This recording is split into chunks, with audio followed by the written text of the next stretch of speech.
오늘 함께 나눌 말씀의 제목은 하나님이 기뻐하시는 삶. 다 같이 함께 따라해 볼까요? 하나님이 기뻐하시는 삶. 하나님이 기뻐하시는 삶. 여러분, 사람은 보통 믿는 대로 행동을 합니다. 믿지 않으면서 행동을 취하는 경우는 흔하지 않습니다. 그러므로 여러분, 내가 무엇을 믿는가는 내가 어떤 행동을 취하는가와 밀접한 관계가 있습니다.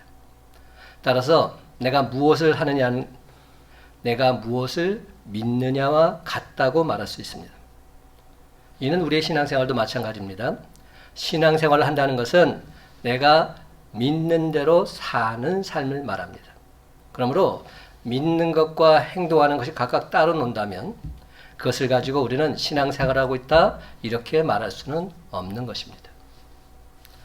만약 우리 기독교가 믿음만 강조한다면 세속을 떠나서 불교와 같이 깊은 산속으로 들어가야 할 것입니다. 그러나 우리는 그렇지 않다는 것을 너무나도 잘 알고 있습니다. 믿음에는 행동이 따라야 하고 하는 행동에는 믿음이 받쳐주어야 합니다. 그럼에도 불구하고 우리는 믿음과 행동이 잘 일치하지를 않습니다. 믿음은 뜨거운데 행동은 차갑습니다. 열심은 있는데 결과물이 없습니다. 말은 풍성한데 열매가 없습니다. 그렇습니다. 바로 이것이 우리들 신앙생활의 문제라 할 수 있습니다. 우리 믿음의 뿌리인 청교도들은 성속이원론을 거부했습니다. 여러분, 성속이원론이 뭐죠? 혹시 아세요? 성속이원론. 성자는 무슨 성자일까요? 거룩할 성자. 속은 속되다 할 때의 속자를 말합니다. 그러니까 성스러운 것과 속된 것을 분리하는 것을 거부했다는 겁니다. 무슨 말입니까? 교회의 삶과 세상의 삶을 분리해서는 안 된다는 겁니다. 많은 그리스도인들이 뭐가 문제입니까? 제가 여러분들 이렇게 보면 주일날 보면 다 성스러워 보여요. 야, 거룩해 보여요. 근데 여러분의 평소의 삶이 어떠하냐는 겁니다. 내가 평소에도 거룩한 삶을 살고 있느냐? 아마 답이 쉽지 않을 겁니다. 성도란 말 잘하기 어려울 겁니다. 여러분 가정 중에서 혹시 안 믿는 사람이 있다면 그럴 수 있어요. 네가 예수 믿는 사람이야? 나 널 보니 예수 믿고 싶지 않아? 이런 마음이 들 수밖에 없는 것이죠.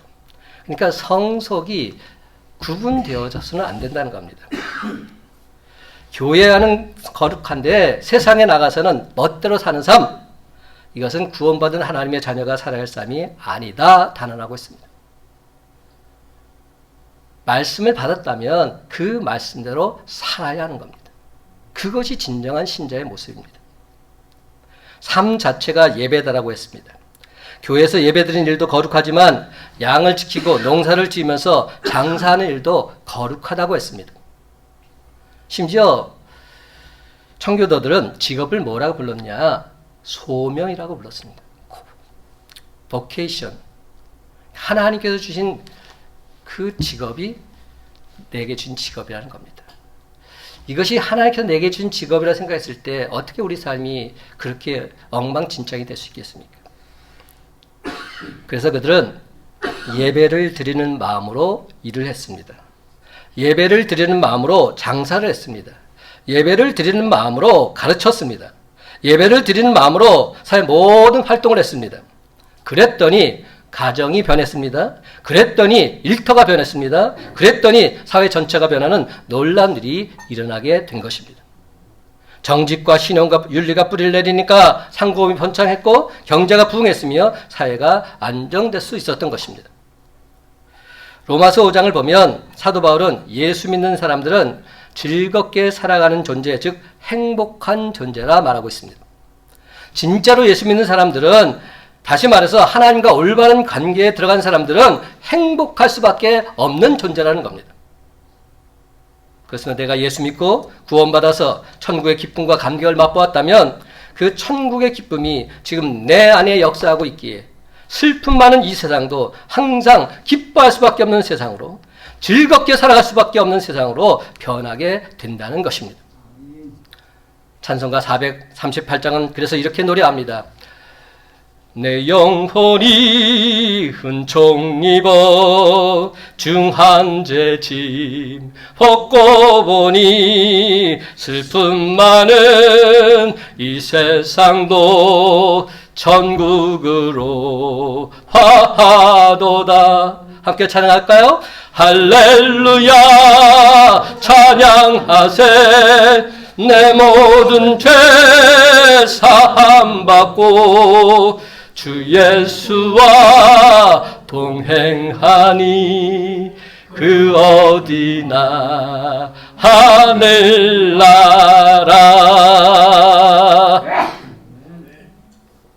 그렇습니다, 여러분.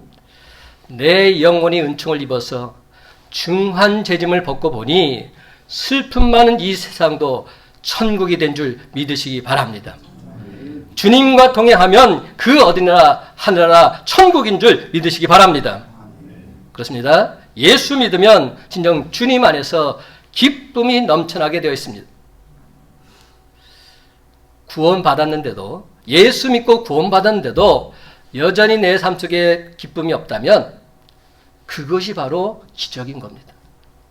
예수 믿고 구원받았다면 기쁨이 넘쳐나야 됩니다.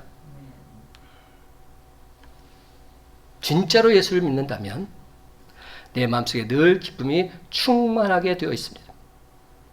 그런데 여러분, 우리가 잃어버린 것을 찾으려면 우선 먼저 그것을 어디서 잃어버렸는지부터 곰곰이 생각해야 됩니다. 저보다 나이가 많으신 분들도 많은데 이런 말씀 드리기 뭐하지만 저는 요새 깜빡깜빡해요. 그래가지고 어디에다 잘 적지 않으면 잊어먹곤 해요. 그래도 아직까지는 그래도 온전하게 건망증이 있지는 않아서 그래도 생각하다 보면 다시금 그것을 발견하고 기쁨을 누릴 때가 있습니다. 마찬가지예요. 우리가 무언가를 잃어버렸다면 그것을 어디서부터 잃어버렸는지 곰곰이 생각해 볼 필요가 있습니다. 우리 인간이 에덴의 행복을 잃어버린 것은 바로 죄 때문입니다. 죄로 말미암아 에덴의 행복을 잃어버리게 된 것이지요. 그렇습니다. 우리 인간이 기쁨을 잃어버린 것은 하나님과의 관계가 파괴되어져 버렸기 때문입니다. 하나님과의 관계가 끊어졌기 때문입니다. 부부간의 화평이 깨어졌을 때, 그런 상황에 처했을 때 어떻게 그 가정이 행복한 가정이라 말할 수 있겠습니까?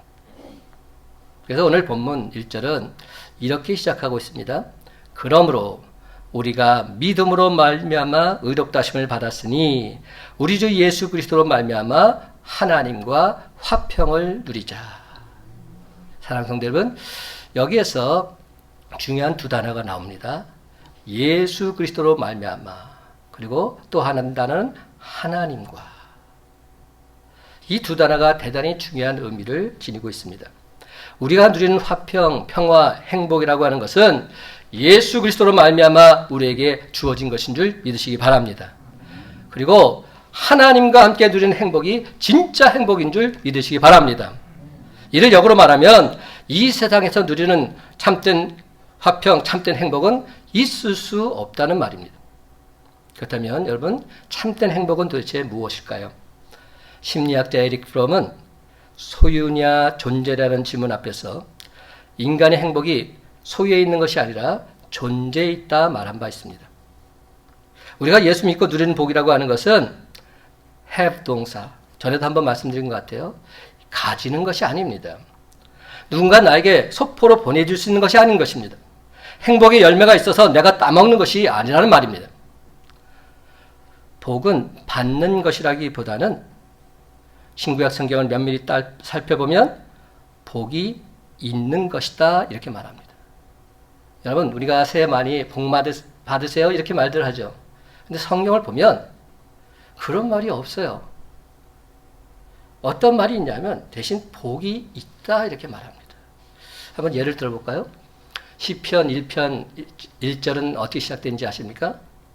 이렇게 시작돼요. 복 있는 사람은 오직 여호와의 율법을 즐거워하여 그의 율법을 주야로 묵상하는도다. 우리가 너무 잘 아는 신약에서 산상수훈 중에서 팔복이 나오죠.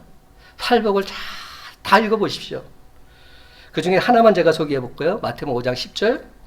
의를 위하여 박해를 받은 자는 복이 있나니 천국이 그들의 것임이라. 복이 있다. 이렇게 말합니다. 복이 있는 것입니다. 그렇습니다. 복이 있는 사람이 복이 있는 존재가 되는 겁니다. 지금도 많은 사람들이 소유 속에 행복이 있는 줄 알고서 거기에 목숨을 걸고 살고 있습니다. 지금까지 많은 사람들이 행복을 찾아서 소유의 시장을 샅샅이 뒤졌습니다.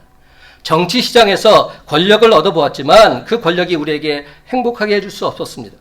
명예의 시장을 뒤졌습니다. 사치와 허영의 시장을 뒤졌습니다. 이 세상 시장 바닥바닥을 다 뒤져서 땅의 것을 얻어보았지만 그것은 마치 바닷물과 같은 것들이었습니다.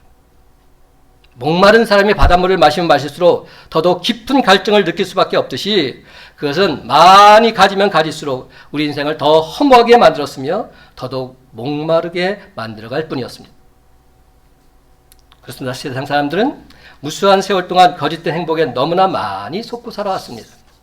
그것들을 소유하면 행복이 있으려니 찾아가 보았지만 그것들은 마치 신기루처럼 붙들 수 없는 것들이었습니다. 혹이 얻었다 할지라도 그 안에서 참된 행복은 찾을 수 없었습니다. 모두가 다 일시적인 것들이요 순간적인 것들 뿐이었습니다. 그렇습니다. 여러분, 행복의 조건은 환경 속에 있는 것이 아닙니다. 부자 청년이 예수님께 찾아와서는 어떻게 하면 내가 영생을 얻으리까 물었습니다. 예수님께서 이렇게 말씀하셨지요. 너를 근심하게 만들고 염려하게 만드는 모든 재물을 팔아서 가난한 자들에게 나누어주고 나를 따르라. 하지만 이 부자 청년 재물이 너무 많았기 때문에 근심하며 돌아가고 말았습니다. 그렇습니다. 여러분, 우리도 다 짊어지고서 예수님을 따르려고 하니까 무겁기만 할 뿐입니다. 아니, 예수 믿은 다음에도 세상 부귀영화를 누리기 위해서 예수 믿는 것이냐 그렇게 착각하며 살아가고 있습니다. 한마디로 말해서 진짜 행복이 뭔지 모르고 있는 겁니다. 좋은 집이 필요합니다. 좋은 옷도 필요합니다. 좋은 차도 필요합니다. 하지만 그 모든 것들은 내가 진정 복 있는 존재가 된 다음의 문제입니다. 복 있는 존재가 된 그 다음에 필요한 것들입니다.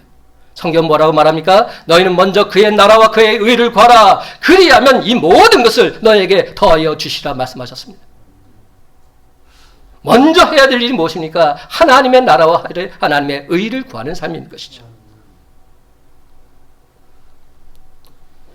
일찍이 마틴 루터는 행복은 존재의 문제요. 그것은 곧 하나님과의 관계다라고 단언했습니다. 1절 말씀. 그러므로 우리가 믿음으로 의롭다 하심을 받았으니 이 말로 유추해 볼 때 참된 행복을 누리는 스타트 시점은 바로 예수 그리스도를 나의 구주로 믿음으로 의롭다 하심을 받은 시점이라 말씀할 수 있습니다. 그런데 여기서 말하는 의가 뭘까요? 하나님과의 바른 관계를 말합니다. 따라서 참된 행복이라고 하는 것은 사회, 정치, 경제, 문화의 모든 문제가 아니라 신앙의 문제가 어떻게 세워져 있느냐 이 문제인 겁니다. 성 어거스틴의 말대로 하나님 안에서 기쁨을 얻기까지 우리 인간은 진정 기뻐하는 삶을 살아갈 수 없습니다. 그렇습니다. 우리 주 예수 그리스도 안에서 기쁨을 누리기 전까지는 우리 인생은 참된 행복을 얻을 수 없습니다. 예수님 품 안에서 참된 안식을 얻기까지는 우리 인생은 진정한 쉼을 얻을 수 없는 존재라는 겁니다. 그래서 초창기의 기독교가 사람들에게 준 가장 큰 임팩트가 뭔지 아십니까?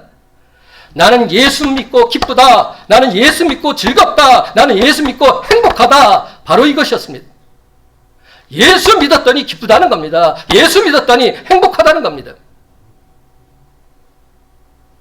그렇습니다. 여러분, 초창기의 기독교는 예수 믿는 자들에게 참된 기쁨과 행복을 가져다 주었음에 틀림이 없습니다.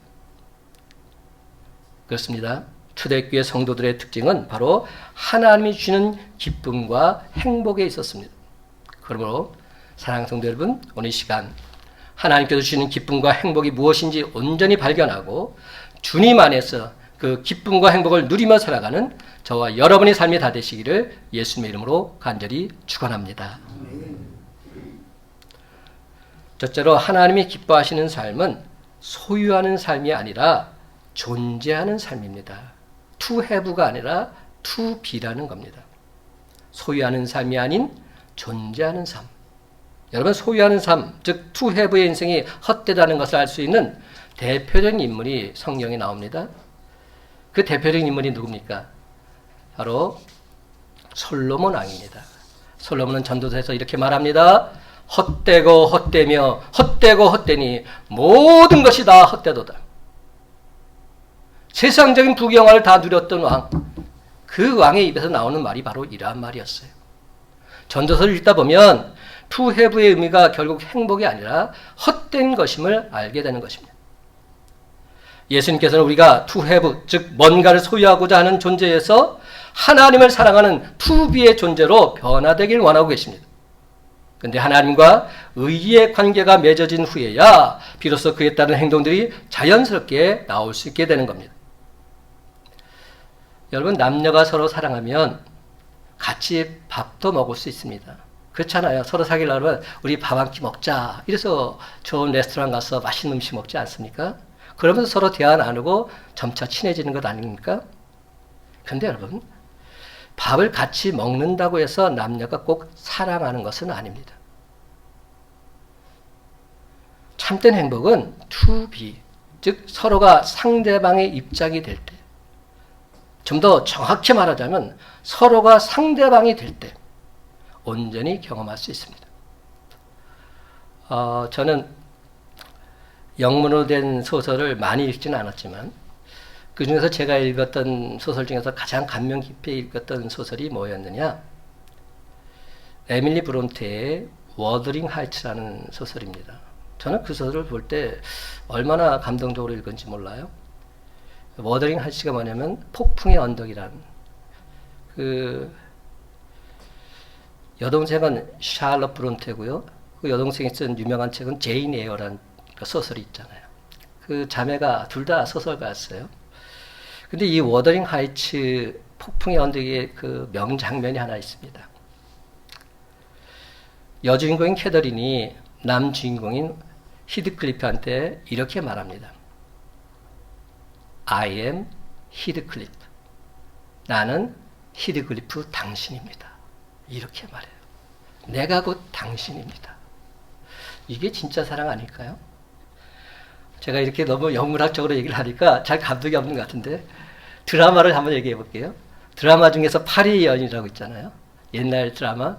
거기에 보면 이동건이 그 김정은한테 김정은의 손을 자기 가슴에 딱 갖다 대면서 이렇게 말하죠. 이 안에 너 있다. 뭐 이렇게 말해요. 이게 진짜 사랑의 모습 아닙니까? 내가 상대방의 마음속에 있을 때, 상대방이 내 마음속에 있을 때 그것이 진정한 사랑인 것이죠. 주님을 믿는 신앙생활도 마찬가지인 것 같아요. 주님이 내 안에 있고 내가 주님 안에 있으면 그 믿음은 변할 수가 없어요. 그 마음속에 기쁨과 감격, 사랑이 넘쳐날 수밖에 없는 겁니다.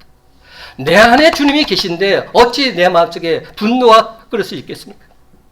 내 안에 주님이 계신데 내 마음속에 참된 평안이 넘쳐날 수밖에 없는 것이죠. 그러므로 중요한 것은 내 안에 누가 있느냐 하는 것이 더 중요한 것 같아요. 그래서 조금 전에 말씀드렸던 산상수훈 중에서 제일 먼저 팔복이 뭐죠? 이겁니다. 심령이 가난한 자는 복이 있나니 천국이 그들의 것임이라. 심령이 가난한 자는 복이 있다 말합니다. 무슨 말입니까? 마음이 가난한 것 그 자체가 복이라는 겁니다. 예수님께서는 너에게 복이 임하기를 바란다 이런 식으로 말씀하지 않으셨어요. 누구누구에게 복이 있을지어다 이렇게 말씀도 하지 않으셨어요. 우리 목사들이 많이 착각하는 것 중에 하나가 누구누구에게 복이 있을지어다 이러면서 막 합니다. 물론 이것은 내가 하는 것이 아니라 하나님 말씀을 덧입어서 하는 것이죠. 그러다 보니까 마치 내가 능력이 있는 것처럼 그렇게 착각하곤 합니다. 아니에요. 주님께서는 어떻게 말씀하셨느냐? 이러이러한 자가 복이 있다고 하셨어요. 심령이 가난한 자가 복이 있나니 천국에 그들의 것입니다. 마음이 가난하면, 마음에 주님을 모시면 그 자는 천국 백성이다. 이미 말씀하고 있는 겁니다. 내가 예수 믿고서 죄사함 받아서 이미 복된 존재가 되었다는 겁니다. 그런데 to have의 인생은 소유가 기쁨이라고 생각하기에 시간이 지나면 지날수록 짊어질 것이 더욱더 많아지게 됩니다. 이러이러한 경력을 다 갖춘 사람이 능력 있는 사람이다. 뭐 이런 식으로 접근을 합니다. 그래서 인생이 참으로 힘들고 피곤해지지요. 그러나 to be의 인생을 살아가는 사람은 인생에 짐이 없습니다. 다 벗어버리고 나 스스로가 복된 존재가 되어서 인생을 즐기며 살아갑니다. 성령의 기름심을 받은 후에 초대교회의 제자들의 모습이 바로 이러했습니다. 그 중에 사도 베드로는 뭐라고 말했습니까? 우리가 너무 잘 아는 말씀. 사도행전 3장 6절 말씀입니다. 베드로가 이르되 은과 금은 내게 없거니와 내게 있는 이것을 내게 주노니 나사렛 예수 그리스도의 이름으로 일어나 걸으라. 아멘. 베드로가 뭐라고 말합니까? 은과 금은 내게 없거니와 나는 to have, 가진 것이 없다는 겁니다.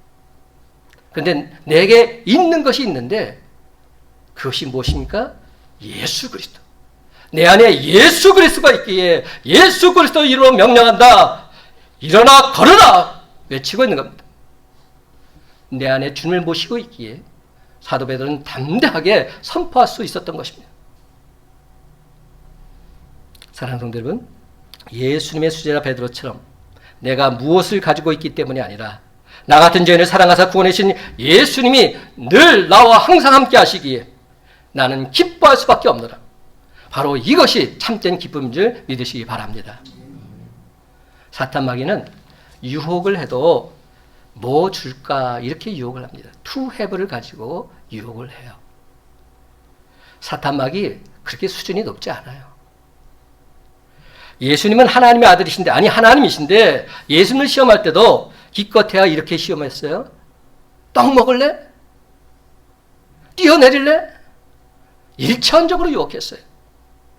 여러분, 우리는 사탄 마귀의 이런 일차적인 유혹에 결단코 넘어가서는 안 됩니다.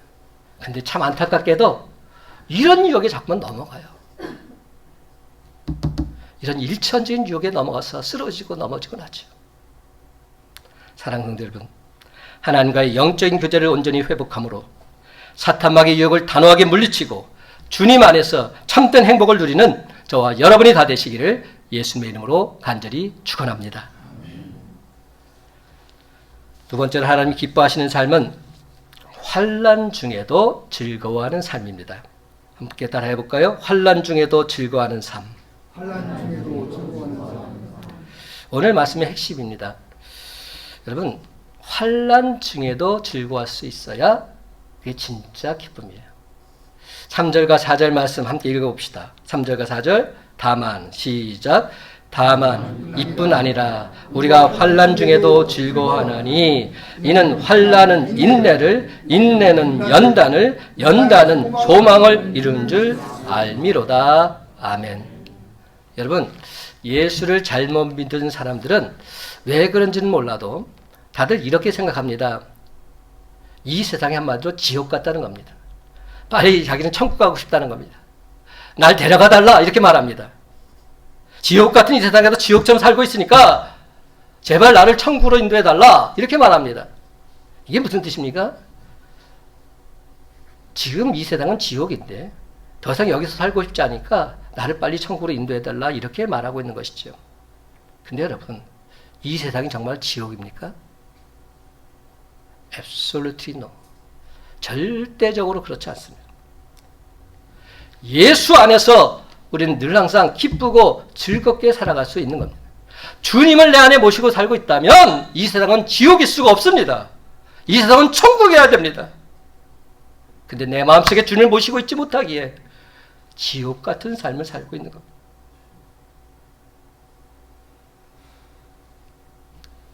우리 안에 주님을 모시고 살고 있다면 이 세상은 천국으로 변할 수밖에 없어요.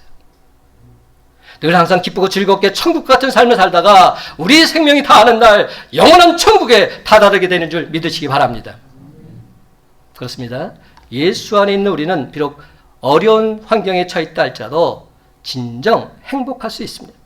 왜냐하면 우리는 예수 그리스도로 말미암아 최후의 승리를 얻게 될 것이기 때문입니다. 우리는 반드시 승리할 수밖에 없습니다. 우리에게는 영원한 하늘나라가 이미 예비되어 있습니다. 그러나 이 세상에서 무슨 일을 만나든지 그것이 우리를 넘어뜨릴 수 없는 겁니다. 그래서 사도 바울은 이렇게 말합니다. 다만 이뿐 아니라 우리가 환난 중에도 즐거워하나니. 그렇습니다, 여러분. 예수 믿는 우리는 환난이 없을 때만 즐거워하는 것이 아닙니다. 환난이 끝난 다음에만 즐거워하는 것도 아닙니다. 환난과 고난이 한가운데 푹 빠져 있다 할지라도 주님만 나와 동행하신다면 나는 반드시 즐거워할 수 있고 기뻐할 수 있으며 행복할 수 있음을 고백하시기 바랍니다. 여러분, 이것이 진짜 신자의 모습이에요. 여러분, 이 세상에 환난을 즐기는 사람은 과연 얼마나 있을까요? 그러나 예수 믿는 우리에게는 환난의 프리미엄이 있습니다. 고난의 보너스가 있습니다. 주님의 자녀가 환난을 당하면 인내하게 됩니다. 인내하다 보면 연단을 받게 되고, 연단을 받다 보면 영광을 바라보는 소망이 커지게 됩니다. 환난을 모르고 지내던 평소보다 하나님의 영광이 더 크게 보이는 것입니다. 그렇습니다. 환난이 때에 전에는 들리지 않던 하나님의 음성이 똑똑히 들리기 시작합니다. 부귀가 우리 인생을 유지하고 영화가 우리를 행복하게 해준 줄 알고 살아갔던 사람이 모진 어려움을 겪다 보면 이런 깨달음을 얻게 되는 겁니다. 아, 인생은 부귀 영화를 의지하고 살아가는 그런 존재가 아니로구나. 인생은 하나님을 의지하고 살아가는 존재로구나. 여러분, 투해브의 사람들에게 있어서 환난의 의미는 가지고 있는 것의 손실을 뜻합니다. 그렇잖아요? 내가 갖고 있는 것을 잃어버렸을 때 환난을 겪었다 이렇게 말하죠. 내가 갖고 있던 돈을 다 잃어버렸고, 내가 갖고 있는 건강을 다 잃어버렸고, 내가 갖고 있는 모든 걸 다 잃어버렸을 때 나는 지금 환난을 당했다 이렇게 말합니다. 그러나 절대 기쁨을 가지고 있는 투비의 사람들은 환난을 투자해서 인내를 얻었다고 생각합니다. 인내라는 투자를 통해서 연단을 바라봅니다. 그리고 그 연단은 마침내 소망을 바라보게 하는 줄 믿으시기 바랍니다. 오늘 말씀 환인연소. 저는 이렇게 줄여서 말하기를 좋아하는데, 환인연소가 뭡니까? 환난은 인내를, 인내는 연단을, 연단은 소망을 이루는 줄 알미로다. 그렇습니다. 진짜 인물은 환난의 현장에서 나오게 되어 있습니다. 그러하기에 하나님께서도 당신의 사람을 광야에서 키우시는 겁니다. 광야에서 연단을 받아야 소망을 품게 되는 것이죠. 예수를 잘 믿어도 우리에겐 여전히 환난과 근심, 걱정, 어려움이 다가오게 되어 있습니다. 그렇지만 여러분, 그 어려움이 주는 유익이 있기 때문에 우리는 결단코 매몰되지 않습니다. 그렇습니다. 고난당한 것이 내게 유익이라 선포할 수 있습니다. 다시 말씀드립니다. 환난은 인내를, 인내는 연단을, 연단은 소망을 이룬 줄 알미로다 선포하는 여러분이 되시길 간절히 바랍니다. 사랑하는 성도 여러분, 우리가 인생을 살다가 실망하는데도 두 가지가 있다는 걸 아세요? 어떤 때 실망하냐면 아직 희망하는 존재가 되지 못했기에 실망할 때가 있어요. 그래서 이것은 가치 있는 실망입니다. 그러나 to have, 소유하지 못했기 때문에 실망하는 것은 먹을 것만 밝히는 개나 돼지 같은 삶과 다를 바가 전혀 없는 겁니다.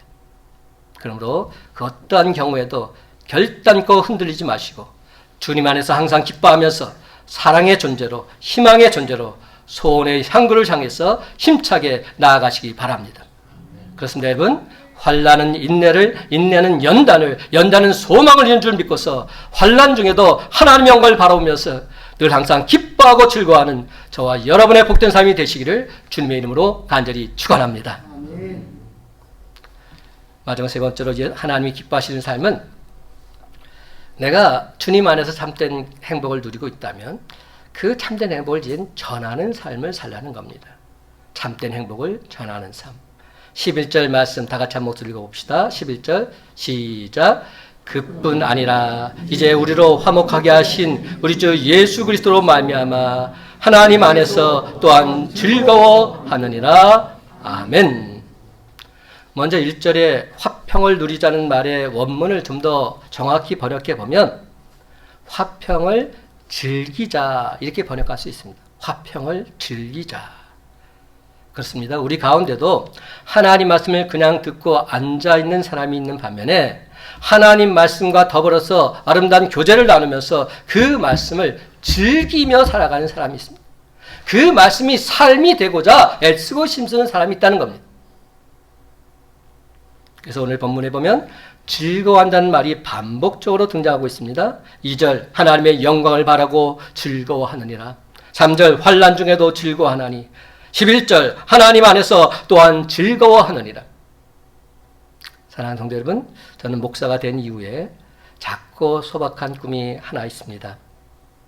인생의 방황은 하나님을 만나면 끝이 나고 신앙의 방황은 좋은 교회를 만나면 끝이 난다고 했습니다. 바로 그 좋은 교회가 우리 큰빛강성교회가 되기를 간절히 바랍니다.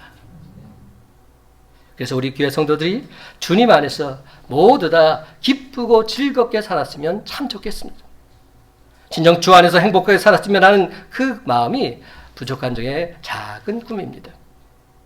그런데 우리들 성도들 가운데서 문득문득 넘어지고 영적인 침체에 빠져든 분들을 보게 되면 얼마나 제 마음이 미어지는지 모릅니다. 참으로 안타깝게도 대부분은 그렇지 않지만 어떤 분을 보면 관념적인 신앙생활을 하고 있음을 발견할 때가 있어요. 제가 어떤 남자분한테 들었던 얘기인데 이렇게 얘기를 하더라고요. 이 험한 세상을 살아가자면 세련된 종교 하나쯤은 가지고 있는 게 좋을 것 같아서 그래서 교회를 다니게 됐다.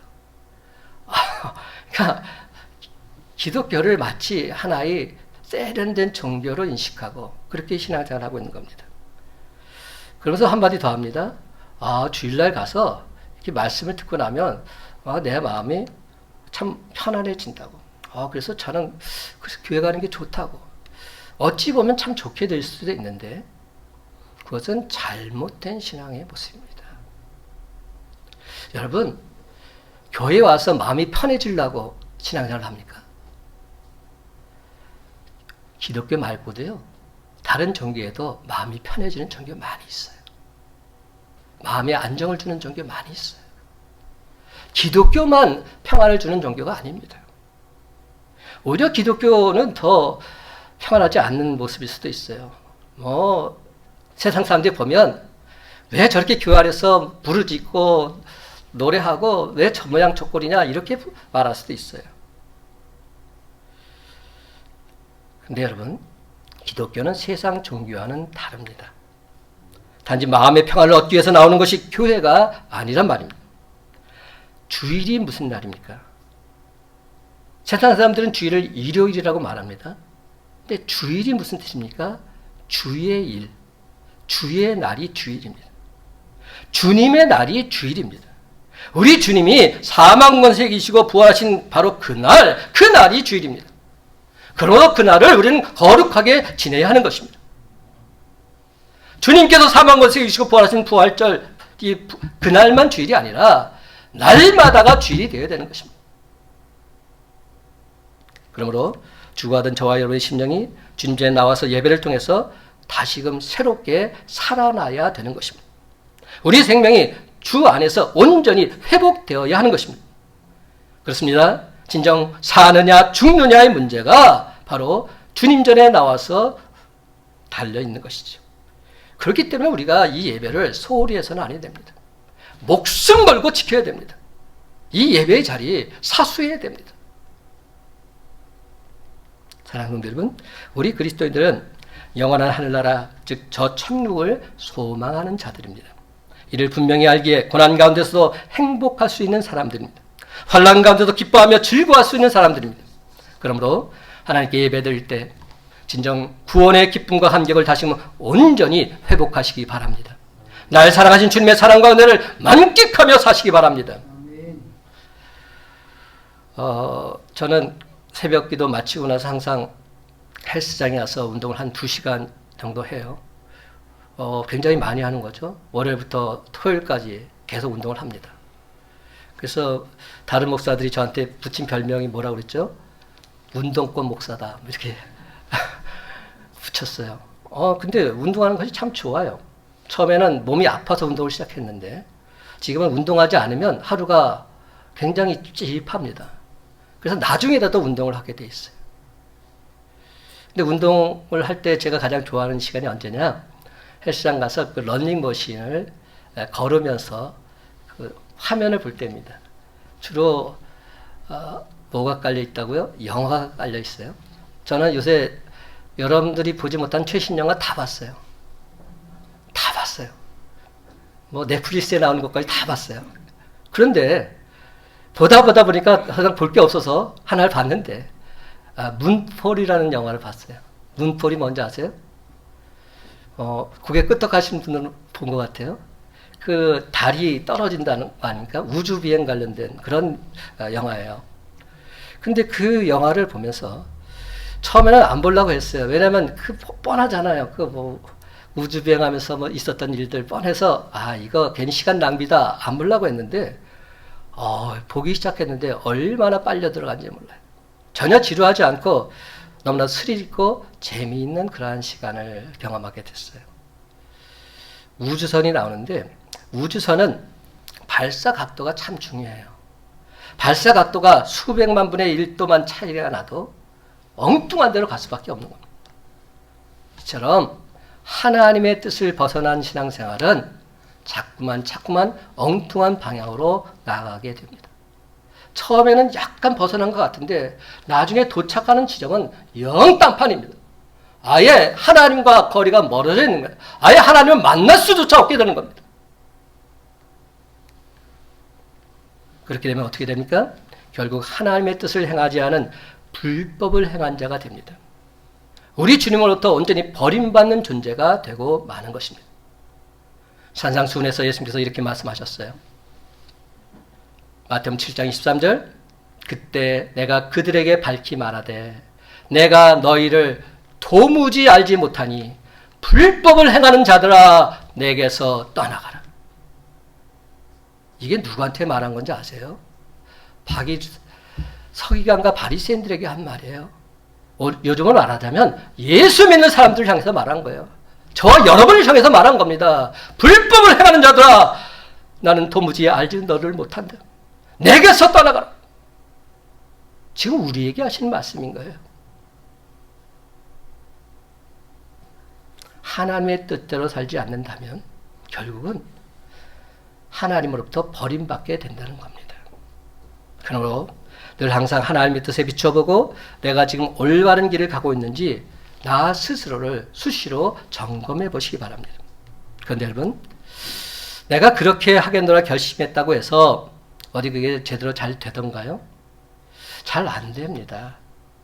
그렇지 않다는 걸 우리는 신앙생활의 경험을 통해서 너무나도 잘 알고 있습니다. 이것이 바로 우리의 딜레마입니다. 사도 바울도 마찬가지였어요. 그 신실한 사도 바울, 복음의 사도 바울도 이렇게 말합니다. 로마서 7장 19절 내가 원하는 바 선은 행하지 아니하고 도리어 원하지 아니하는 바 악을 행하는도다. 사도 바울이 이렇게 말한 겁니다. 내가 원하는 것은 선을 행하는 것인데 자꾸만 나는 악을 행하고 있습니다. 어찌하면 좋으리까? 종교개혁자 마틴 루터는 이를 의지의 속박이라고 말했습니다. Bondage of will. 그렇다면 여러분, 사도 바울이 탄식한 것처럼 우리 역시 이 속박의 사슬로부터 벗어날 수 있을까요? 성경은 벗어날 수 있다고 말합니다. 오직 전능하신 하나님의 은혜만이 우리를 이 속박으로부터 벗어나서 하나님의 뜻을 행하게 한다고 분명히 말씀해 주십니다. 그런데 여러분, 한 가지 분명히 알아야 될 사실은 나는 가만히 있는데 하나님께서 자동적으로 하지는 않으십니다. 하나님의 도우심을 받기 위해서는 최소한 내가 해야 할 부분이 있다는 겁니다. 때로는 내 자아와 내 욕망과 내 고집을 꺾어야 합니다. 때로는 내 뜻을 포기해야 합니다. 때로는 새롭게 결단도 해야 됩니다. 때로는 나 자신을 희생해야 합니다. 때로는 모든 아픔을 참고 견뎌내야 합니다. 때로는 하나님 앞에서 사생 결단의 부르짖음이 있어야 하는 것입니다. 예수님께서도 부활의 산소망을 전하시기 위해서 십자가의 고난과 희생을 감수하셔야 했습니다. 하나님의 뜻을 온전히 이루기 위해서 겟세마네 동산에서 처절한 기도와 부르짖음이 있으셨습니다. 뭐라고 말씀하셨습니까? 내 뜻대로 마옵시고 아버지의 뜻대로 하옵소서. 내 뜻대로 마옵시고 아버지의 뜻대로 하옵소서. 그렇습니다, 여러분. 우리가 진실된 마음으로 기도드리면 하나님께서는 반드시 그 기도에 응답해 주십니다. 그러나 때로는 하나님께서 내가 간구한 대로 꼭 그대로 응답하지 않으실 때도 분명히 있습니다. 그럼에도 불구하고 사랑하는 성도 여러분, 그것이 하나님 편에서는 가장 좋은 것인 줄 믿으시기 바랍니다. 그것이 하나님 편에서는 가장 효과적인 방법인 줄 믿고 의심하지 마시기 바랍니다. 내 삶에 역사하시고 응답하신 것을 온전히 믿고서 주님을 향해서 감사와 찬송을 돌리시기 바랍니다. 이것이 진정 하나님을 기쁘시게 하는 신앙인들의 올바른 마음 자세인 것입니다. 사랑하는 성도 여러분, 우리가 하나님께 기도드리는 궁극적인 목표가 무엇입니까? 예수님께서 주기도문으로 우리에게 알려주신 것처럼 뜻이 하늘에서 이루어지는 것 같이 땅에서도 이루어지이다. 바로 이겁니다. 여기서 뜻은 누구의 뜻입니까? 하나님의 뜻. 하나님의 뜻이 하늘에서 이루어진 것이 하나님의 뜻이 땅에서도 이루어질 줄 내가 믿습니다. 이렇게 기도하고 있는 겁니다. 근데 우리는 어떻게 기도합니까? 내 뜻을 이루어 달라고 기도합니다. 주여 내 뜻을 이루어 주옵소서. 얼마나 간구합니까? 우리들의 기도의 거의 8, 90%는 다 내 뜻입니다. 내 뜻을 땅에서 이룬 것 같이 하나님 하늘에서 내 뜻을 이루어 주옵소서. 이렇게 기도하고 있는 겁니다. 전혀 잘못된 기도입니다. 그런데 참으로 안타깝게도 우리는 계속해서 하나님께 내 뜻을 이루어 달라고 간구합니다. 그리고 내 뜻이 이루어지지 않았을 때는 하나님을 향해서 원망과 불평하면서 세상으로 나아갑니다. 다시 한번 분명히 말씀드립니다. 하나님이 기뻐하시는 삶은 하나님께서 원하신 대로 저와 여러분이 살아가는 겁니다. 그래서 하나님 뜻대로 사는 것이 곧 하나님이 기뻐하시는 삶인 줄 믿으시기 바랍니다. 그러할진대 이제부터는 날마다 예수님처럼 내 뜻대로 마옵시고 아버지 뜻대로 하옵소서. 아버지 당신의 뜻을 내가 온전히 이루길 원합니다. 주여 나를 들어 당신의 도구로 사용해 주시옵소서. 간절히 기도하면서 하나님 뜻대로 살고자 애쓰고 힘쓰시기 바랍니다. 그렇습니다. 진정 예수 믿고 구원받은 자답게 하나님께서 나를 통해 해가실 놀라운 일들을 전혀 의심하지 않고서 내 뜻이 아닌 하나님 뜻대로 온전히 순종하며 살아가는 우리의 모습이 되기를 간절히 소망합니다. 그래서 마침내 우리 모두 단 한 사람도 빠짐없이 환난 중에도 끝까지 믿음을 지킨 욥처럼 철저히 자신의 죄를 회개한 다윗처럼 무시로 복음을 담대히 전한 사도 바울처럼 하나님이 진정 기뻐하시는 삶을 살게 되시기를 바랍니다. 이제 말씀을 맺습니다. 사랑하는 성도 여러분, 예수님이 내 안에 거하고 내가 주님 안에 거하는 삶, 주님이 나를 통해 일하시는 삶, 바로 이것이야말로 진정 하나님이 기뻐하시는 삶이요 참된 행복을 누리는 삶인 줄로 믿습니다. 그렇습니다, 여러분. 항상 주님 안에서 기쁨과 행복을 누리는 자답게 주 안에 있는 나에게 딴 근심이 있으랴 찬송하면서 내 안에 있는 주님을 온 세상에 기쁘게 전하며 살아가는 저와 여러분의 복된 삶이 다 되시기를 예수님의 이름으로 간절히 축원합니다.